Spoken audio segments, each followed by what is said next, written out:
ভুয়ো বিল দিয়ে দুর্নীতির অভিযোগে সিপিএম এর পঞ্চায়েত প্রধান গ্রেফতার। ভুয়ো বিল দিয়ে টাকা তোলার অভিযোগে তেহট্টে সিপিএম নেত্রী গ্রেফতার।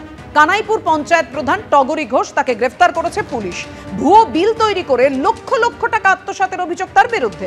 তেহট্ট ১ নম্বর ব্লকের বিডিওর করা অভিযোগের ভিত্তিতেই তাকে গ্রেফতার করেছে পুলিশ। এর আগেও একাধিক টেন্ডার দুর্নীতিতে অভিযুক্ত ধৃত পঞ্চায়েত প্রধান।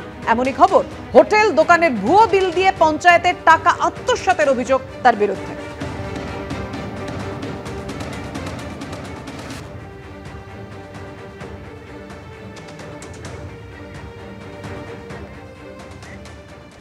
এবার মতুয়াদের নিয়ে মন্তব্য করে বিতর্কে জড়ালেন তৃণমূল সাংসদ মহুয়া মৈত্র। সারা বছর তৃণমূলী আর ভোটের সময় সনাতনী, কাজের সময় মমতা কাঠের মালা পরে ভাতা নিতে আসেন। মতুয়া নমশূদ্র বুথে ১০০টা ভোটের মধ্যে ৮৫টাই বিজেপির। কৃষ্ণনগরে মহুয়া মৈত্রের মন্তব্য পোস্ট করে আক্রমণ শানিয়েছে বিজেপি। সারা বছর তৃণমূলী আর ভোটের সময় সনাতনী, এটা কি অঙ্ক ভাই? এক একটা এসসি বুথে কাঠের মালা পরে সব তো চলে আসেন ভাই ভাতা নিতে, তখন কি হয়?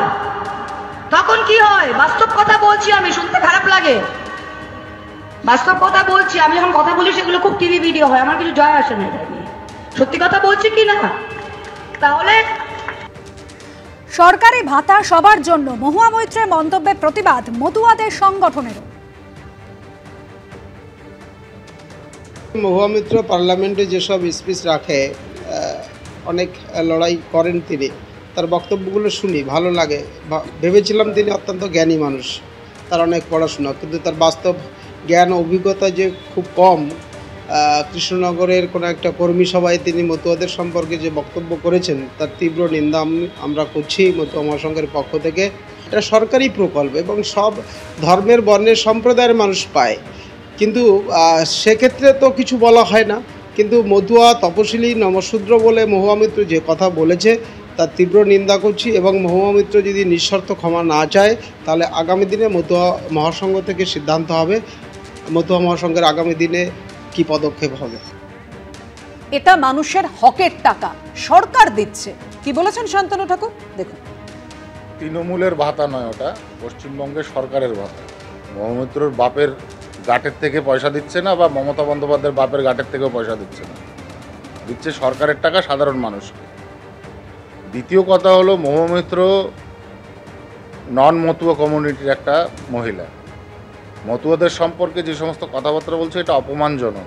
মতুয়ারা এর বিচার করবে, এবং ও যে প্রমাণ করে দিয়েছে মতুয়া সম্প্রদায়ের মানুষ টিএমসির সাথে নেই, তার কারণ হচ্ছে ওদের এই অধ্যত্ব। 5 দিন পর অবশেষে পুলিশের জালে রাকেশ সিং। প্রদেশ কংগ্রেস অফিসে গুন্ডামি কাণ্ডে 5 দিন পর জালে মূল অভিযুক্ত রাকেশ সিং বিজেপি নেতা।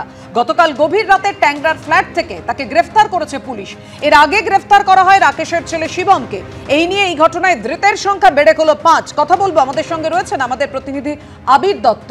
আবির, এবিপি আনন্দ তার খোঁজ পেলেও এবং এবিপি আনন্দকে দেওয়া সাক্ষাৎকারে এই রাকেশ সিংই বলেছিল, আমি কলকাতায় আছি, বহাল তবিয়াতে আছি, এবং এই কাজকে তার কাজকে তিনি নিজে সমর্থনও করেছিলেন। অবশেষে 5 দিন পর কোত্থেকে তাকে খুঁজে পেল পুলিশ?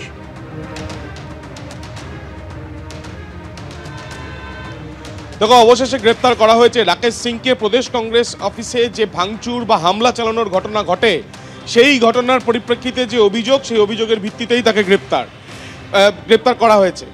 গতকাল গভীর রাতে ট্যাংরাতে একটি আবাসন, সেখানে একটি ফ্ল্যাটে রাকেশ সিং ছিল, সেখান থেকেই তাকে গ্রেপ্তার করা হয়েছে। কলকাতা পুলিশের বিশেষ টিম এবং বাইরে থেকে প্রচুর সংখ্যায় পুলিশ সেখানে উপস্থিত হয়, এবং ভেতরে অফিসাররা যান এবং তারপরে তাকে গ্রেপ্তার করা হয়।